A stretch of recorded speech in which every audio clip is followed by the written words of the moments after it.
Ibu ketemu tetangga dianggap miskin, dia mah sakit hati nggak bu? Tuh ya, tapi ibu pakai barang yang hanya untuk masyarakat miskin. Sok punten bu, pikiran waronya kan kayak gini bu ya, mikirnya kayak gini. Itu kenapa sih bisa murah yang 3 kilo? Karena disubsidi.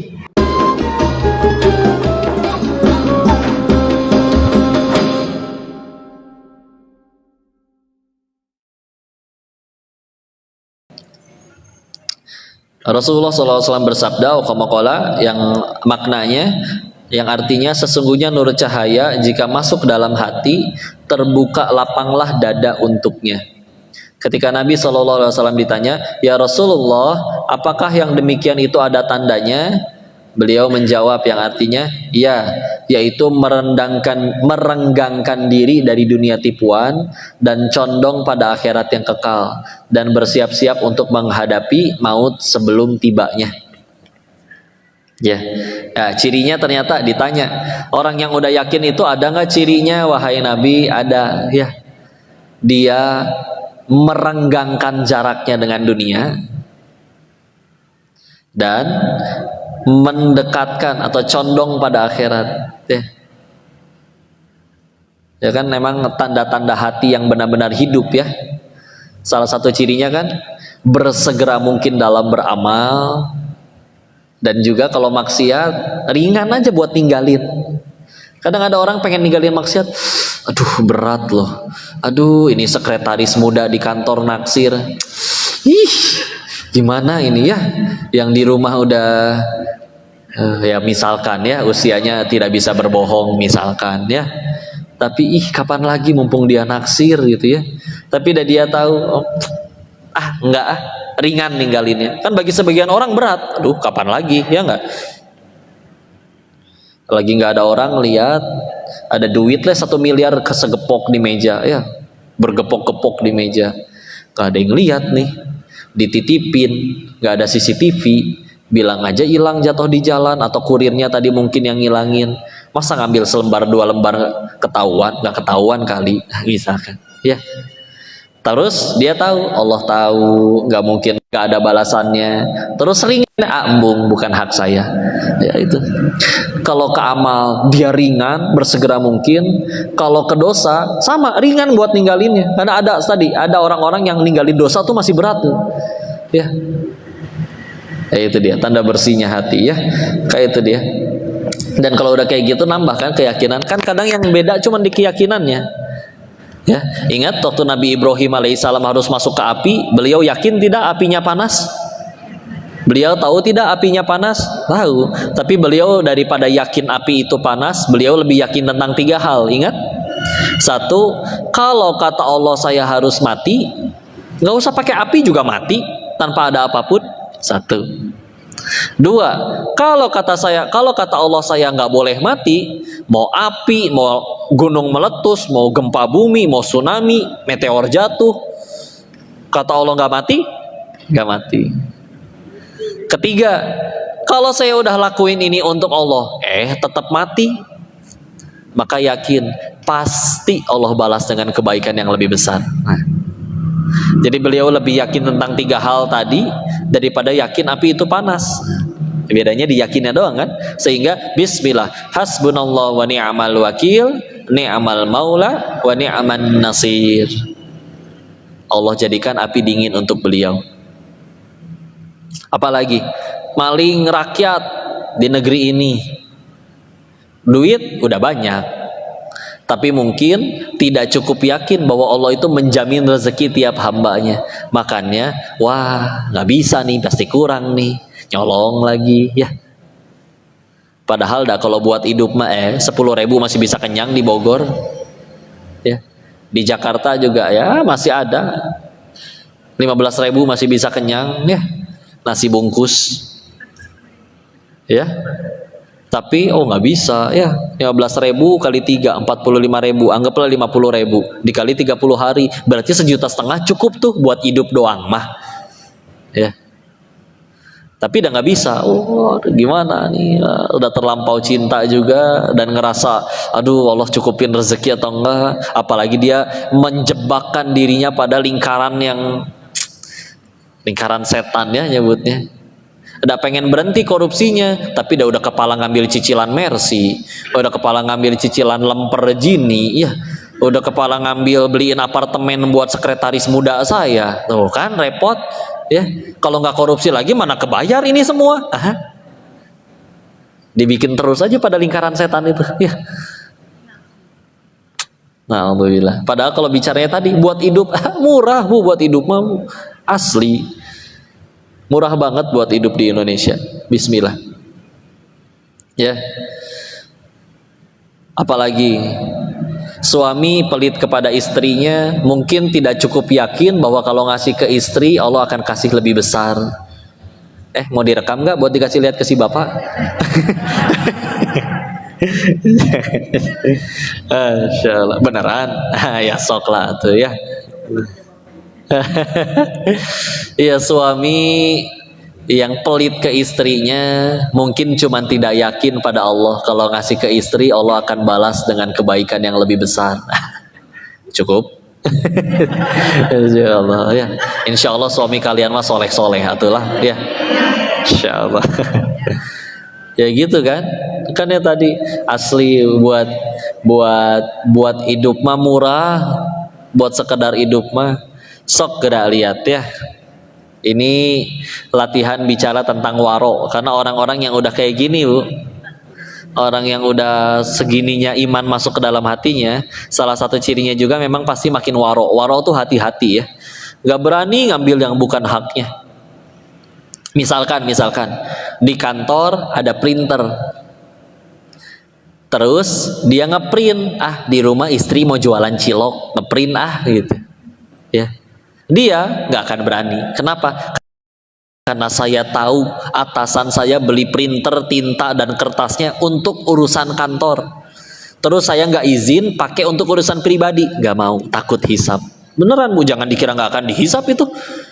Kecuali izin, Pak, saya ada keperluan pribadi bukan kantor, boleh nggak ngeprint selembar aja? Kalau diboleh ya halal baginya. Tapi coba kalau enggak, ya. Banyak stok pulpen di kantor, bawa pulang buat di rumah ya, buat kalau pengen nulis catatan ya, cabai setengah kilo ya, garam berapa kilo ya, gitu ya. Nggak berani itu gitu juga. Waro ya. Ada kitab adab namanya Tazkiratus Sami wal Mutakallim kalau belajar ilmu hadis dari Imam Ibnu Jamaah. Di situ ada nasihat untuk memilih guru. Guru terbaik menurut beliau guru yang seperti apa? Sok apa coba? Kita kan kadang kalau milih guru yang mana nih? Oh yang paling viral misal, atau oh yang paling banyak hafalannya, oh atau yang paling banyak kitabnya, macam-macam kan? Tapi di kitab itu dipilihnya apa coba? Guru yang paling baik adalah yang paling waro katanya, yang paling hati-hati, yang itu benar-benar gak berani untuk sesuatu yang tidak haknya. Sehingga orang udah waro kan bicara juga pasti hati-hati. Ini saya ngomong kayak gini beneran untuk dakwah, apa nanti saya pengen dipuji bahwa saya ini tahu ilmunya, luas ilmunya. Mikir banget tuh. Ini saya ngomong kayak gini kebenaran atau pembenaran? Ini saya ngomong kayak gini karena memang saya lagi emosi atau memang ini kebenaran? Ini saya ngomong kayak gini Allah suka atau saya yang suka? Mikir berkali-kali. Jadi nggak akan berani ngucap yang gimana-gimana. Sehingga kalau udah benar-benar hatinya setulus itu, ilmu kan lebih mudah nyampe. Hati hanya bisa disentuh dengan hati. Ya, itu luar biasa. Ngamalin waro ya. Mau coba nggak ngamalin waro? Di hati ya. Contoh ya, ibu karya wisata yuk nginep semingguan, nggak bawa odol. Di kamar mandi ada yang naruh odol, udah gede, pakai satu porsi buat diri sendiri nggak akan ketahuan kali ya. Udah odolnya gede, misal ya, nggak izin, orang waro nggak berani ya. Sebelum izin ya, misalkan dia keluar ngongol kepalanya, nyari siapa? Ini odolnya siapa? Oh punya saya boleh minta nggak? Pakai weh, nah baru ya.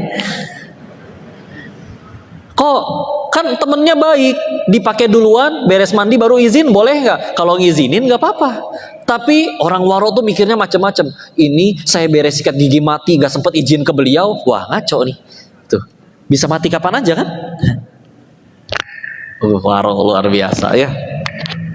Bu, mau ngamalin nggak? Mau nggak? Mau. Sok, ini latihannya ya. Nanti nyampe rumah, ibu masuk ke dapur, lihat tabung gasnya yang berapa kilo. Kalau yang 3 kilo, tolong diangkat dan baca tulisan di tabung itu. Ada tulisan apa? Hanya untuk masyarakat. Ibu terima diri ibu dianggap miskin? Hah? Beneran ini tuh. Hah?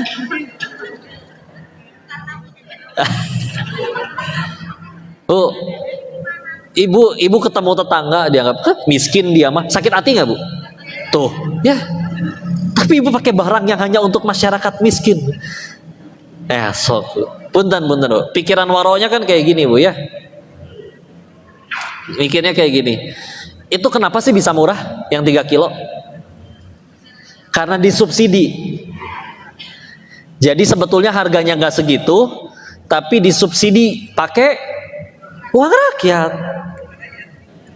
Pajak TK kumpul misalkan nih uang rakyat, lalu untuk membantu masyarakat yang kurang mampu, sok harganya dari sana berapa, dibayarin dulu sebagiannya, makanya harganya bisa semurah itu, betul? Maka yang nerapin peraturannya di tempat kita tinggal kan punya peruntukan dong, berarti yang boleh pakai ini siapa? Terus ya udah, mari kita kembalikan ya kepada aturannya. Saya coba cari-cari peraturan di Indonesia, baik dari kayak perundang-undangannya kayak gitu. Ternyata menurut definisi negara, masyarakat miskin itu adalah yang penghasilannya di bawah 1.500.000 sebulan. Jadi kalau penghasilan ibu sebulan 1.550.000, ibu belum termasuk masyarakat miskin, ya. Sok coba ya. Bismillah, ganti dengan niat apa? Ya Allah, aku takut. Karena kan itu kan sebetulnya ada peruntukannya kan untuk siapa aja. Terus kita beli, gara-gara kita beli padahal kita tidak berhak beli, terus ada masyarakat yang harusnya berhak beli kehabisan gara-gara udah diborong kita, tanggung jawab di hadapan Allah. Asli ya. Kan doa orang terzolimi, betul? Nggak main-main ini bu, beneran. Ganti yang 12 kilo yang berapa? Ya nggak disubsidi, bismillah. Ya, kok lebih mahal? Bismillah ya Allah, saya rela keluar uang lebih banyak demi menjaga diriku aman hisab di pengadilanmu. Oh, amal soleh itu juga. Kalau nggak karena iman nggak mungkin loh. Betul? Saya pas ngeliat ada tulisan hanya untuk masyarakat miskin. Langsung browsing dulu kan, emang harga yang 12 kilo berapa? ya enggak ya, waduh ya 260 bu sekarang. Oh ajib ya. Beli baru apa refill itu, apa ganti? Refill ya. Oh masya Allah ya, masya Allah ya. Silahkan ya.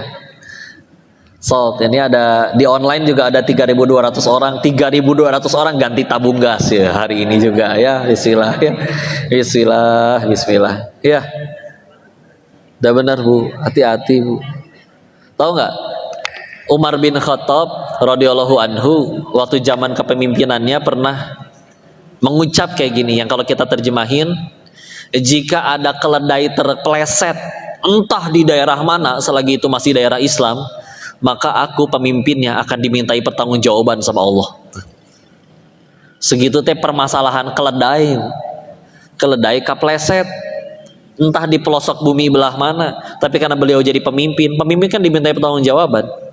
Nah ini mah jelas-jelas kan tertulis itu ada peruntukannya untuk siapa, terus kita ambil padahal kita tidak berhak untuk itu. Apakah tidak ada pertanggungjawabannya? Ayo sok belajar waro. Tuh, itu dulu satu PR-nya ya. Karena kalau enggak belajar waro yang lain macam-macam ya. Kenapa? Ya nggak gitu ya, nggak usah belajar adab cita. Nggak, karena ngamalin sesuatu pakai ilmu dengan tidak pakai ilmu beda pahalanya. Contoh ya, kan kita mikir, aduh makin banyak tahu ilmu teh makin banyak aturan, misalkan gitu ya. Mendingan kayak nggak usah belajar, karena kalau berbuat salah tapi nggak tahu kan diampuni, gitu. Tapi kan ada nasihat dari Nabi, dari riwayat Ibnu Majah, bahwa thalabul ilmi fardhatun ala kulli muslim, kewajiban. Terus kita ninggalin kewajiban gak mau nuntut ilmu. Satu, ya. Dua, ada Allah Maha Adil. Misalkan kita belajar ilmu tentang sholat. Terus sholat, ada dua orang sholat sama-sama 5 menit. Tapi yang satu cuman apal artinya, maknanya, fikihnya nggak ngerti. Yang satu ngerti arti bacaannya, ngerti fikihnya seperti apa, ya. Maka meskipun sholatnya sama-sama 5 menit, pahalanya beda, demi Allah. Jauh lebih banyak yang ngerti lah. Sehingga misalkan, gimana caranya lagi melipat gandakan 5 menit kita, misalkan yang nggak paham dapat pahalanya 10 misalkan. Tapi kalau misalkan yang paham dapat pahalanya 10 juta misalkan. Beda nolnya kan banyak. Tapi dengan waktu yang sama-sama 5 menit. Menguntungkan bukan? Oh, bagi yang imannya berkecamuk di hati itu Masya Allah. Wah, lebih untung kalau saya ngerti dong. Akhirnya itu yang lebih dia kejar. Ya.